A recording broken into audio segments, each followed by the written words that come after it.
अगर किसी बच्चे का लिखावट सुंदर रहता है, अगर किसी बच्चे का कॉपी में जो लिखावट है वो देखने में स्पष्ट दिखता है, तो उस बच्चे का नंबर कहीं ना कहीं ज्यादा आता है। क्यों आता है पता है आपको? चलिए एक्सपेरिमेंट करके दिखाते हैं। सबसे पहली बात, मान लिया जाए, हम मान लेते हैं कि ये किसी बच्चे का कॉपी है और इस कॉपी पर बच्चे का लिखावट है, बच्चे के द्वारा लिखा गया है। और मान लेते हैं कि हम कॉपी जांच करने वाले हैं, हमारे जैसे ही कोई आदमी होते हैं ना कॉपी जांच करने वाले। तो बाबू मान लेते हैं कि कोई कॉपी जांच करने वाला व्यक्ति है।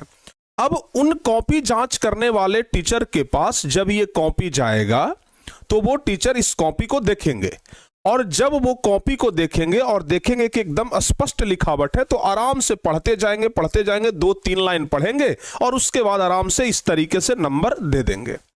लेकिन अगर किसी बच्चे का लिखावट खराब है और अगर उस बच्चे का कॉपी उस मास्टर साहब के पास जाएगा तो वो क्या करेंगे? पहले तो देखेंगे, देखने के बाद उनको लगेगा कि पता नहीं क्या क्या लिखा है।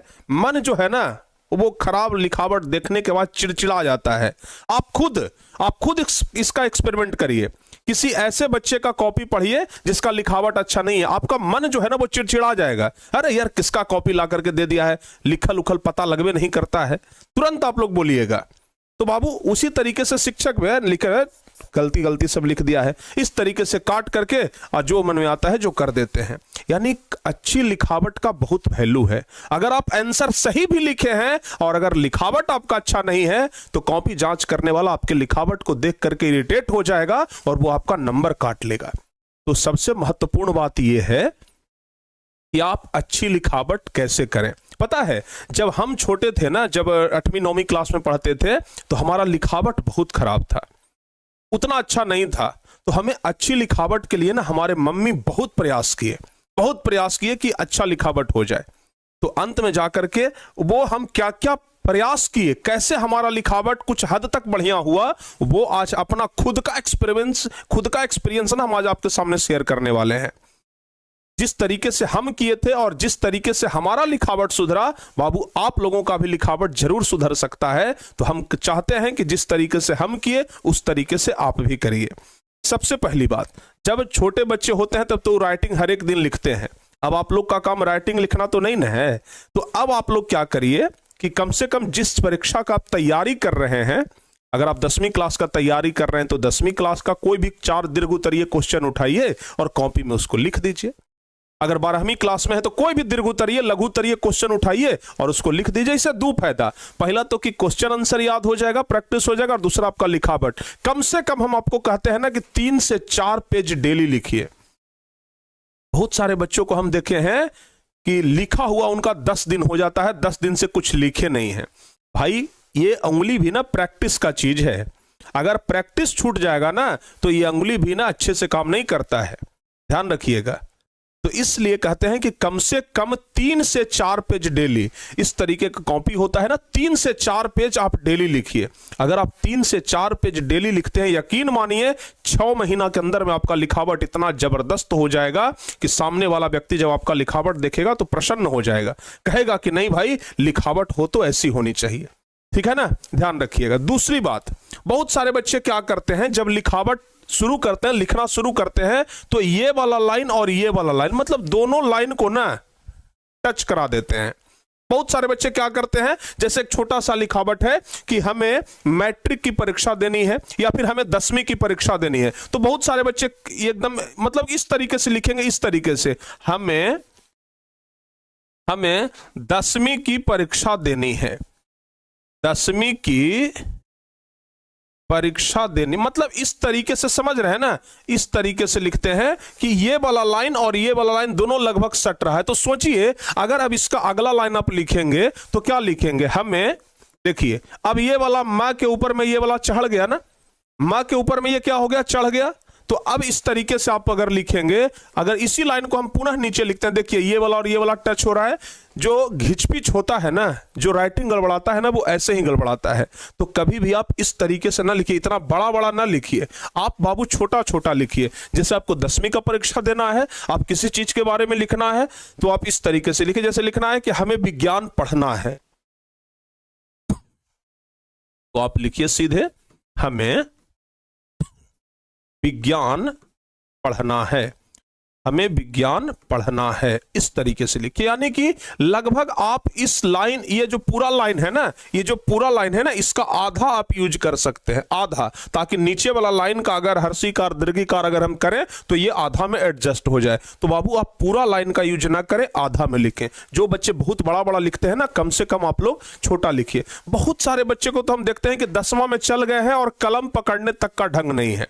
कलम का जो सही पकड़ने का तरीका है, अंगूठा से और इस वाले उंगली से, अंगूठा के बगल वाले उंगली से, जिसको तर्जनी कहते हैं, तो अंगूठा से और इस उंगली से पकड़िए। क्योंकि इस उंगली से पकड़ने पर ना, यहां पर देखिएगा ध्यान से, इस तरीके से ना इसको मूवमेंट कराना बड़ा आसान हो जाता है, ठीक है। और ये वाला जो उंगली है ना, बीच वाला हमारा जो मध्यमा है, इस पर ये पेन एकदम रखा हुआ चाहिए।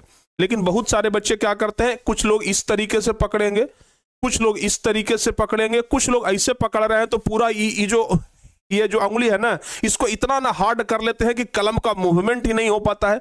भाई एकदम ढीला पकड़िए, एकदम कलम का मूवमेंट होना चाहिए। तो ये ना आप लोग को सबसे बड़ी चीज है कलम को पकड़ना। जब तक आप बंदूक को बढ़िया से पकड़ेंगे नहीं, उसका निशाना नहीं लगता है।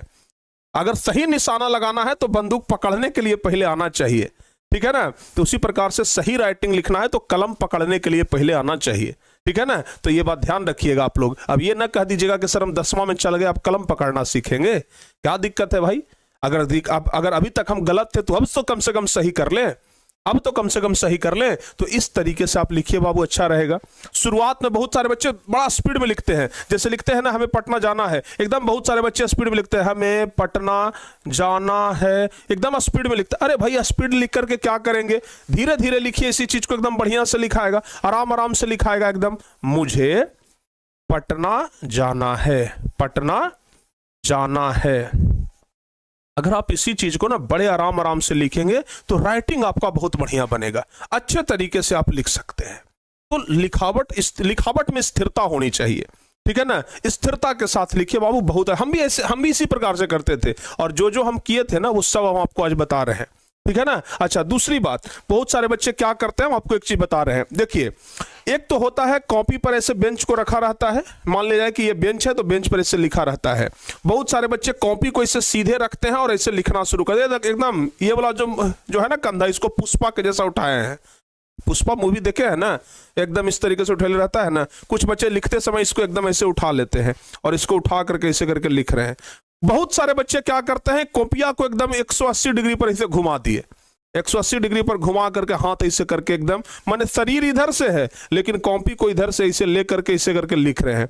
नहीं रे भाई, ऐसे सब लिखने का सही तरीका नहीं होता है। कॉपी को ना ये ऐसे रखिए और 45 डिग्री के एंगल पर रखिए, तिरछा, समझ आ रहा है ना, 45 डिग्री के एंगल पर तिरछा रखिए और उसके बाद लिखिए, अच्छा ग्रिप बनेगा और आप बहुत अच्छा से लिख पाएंगे। तो कॉपी को सीधा भी ना रखिए और ना ज्यादा ऐसे 180 डिग्री पर रखिए, तिरछा रखिए लगभग 45 डिग्री पर, ठीक है ना, आपका अच्छा खासा बनेगा, ठीक है बाबू। तो इस तरीके से तिरछा रखिए, मतलब ये हाथ ना तिरछा ऐसे जाता है, हाथ ऐसे सीधा करके लिखिएगा नहीं लिखाएगा, ऐसे तिरछा हल्का करिएगा, बड़े आराम से लिखा जाएगा। तो इस तरीके से ना कॉपी को एडजस्ट करना सीखिए।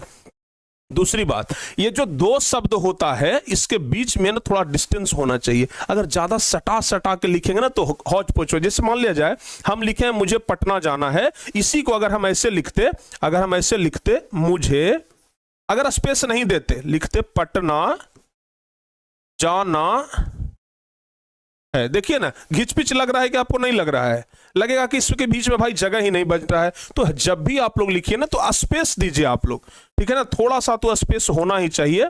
मुझे जैसे देखिए इतना स्पेस आप लोग को रहना ही चाहिए ताकि ये पता लगे कि भाई ये शब्द और ये शब्द जो है ना वो अलग अलग है।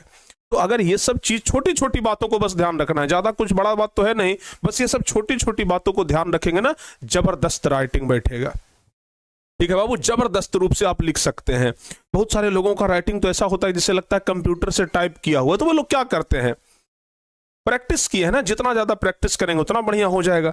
आप जितना ज्यादा प्रैक्टिस करेंगे उतना बढ़िया हो जाएगा, ठीक है ना। तो आप अच्छे तरीके से प्रैक्टिस करिए, अच्छे तरीके से अगर आप प्रैक्टिस करेंगे तो आपका लिखावट बहुत बेहतरीन हो जाएगा। तो आज से ही ना आप इस तरीके से करके शुरू करिए, देखिए किस तरीके से सुधार आता है कि नहीं आता है। जरूर सुधार आएगा, आप प्रैक्टिस करके देखिए, क्योंकि जब हमारा राइटिंग सुधर सकता है, जो कि हमारा बहुत खराब राइटिंग बनता था। तो जब हमारा सुधर सकता है तो आपका भी जरूर सुधर सकता है बाबू। तो प्रयास करिए, प्रयास करने से ना पीछे ना हटिए, ठीक है ना। संभावना बनती है कि आपका राइटिंग सुधर जाए।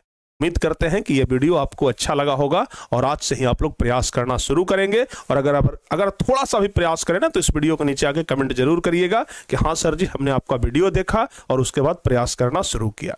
जय हिंद प्यारे बच्चों।